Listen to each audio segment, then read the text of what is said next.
On today's Throwback Thursday, we are doing the Copycat version of that good seasoning Italian dressing packet.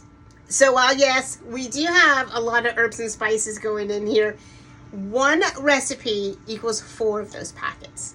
1 tablespoon oregano and dried parsley. 1 tablespoon onion, garlic.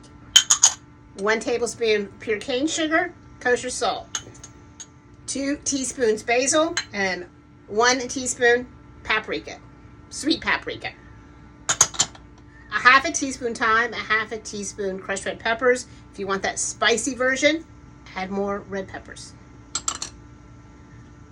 Now, while yes, you could put this in a jar and shake it, I really recommend a spice grinder. You really want to break up like the red pepper and just bring it all back to life and just really get those oils going again.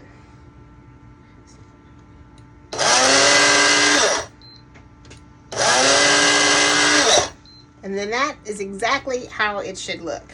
Now those packets, they have 2 kinds of gums in them, xanthan and gour gum. They have maltodextrin, and you know what they also have in them?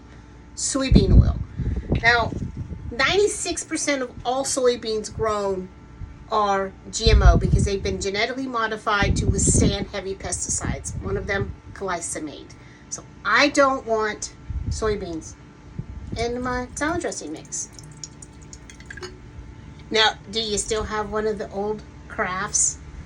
Because that was so fun, wasn't it? You buy the packet and you got your little carafe. Well, you can still use your carafe. And all you need is 2 tablespoons of your mix. And then you follow the bottle's direction. Oil, vinegar, a little bit of water up to the water line. Now, on the recipe, on the website, I have versions to mix it if you want to make it like a pasta salad or you want to use it for a marinade. So if you're looking for the recipe, pop on over there and see some other ideas that you can make with this. But this in your spice caddy has a lot of possibilities.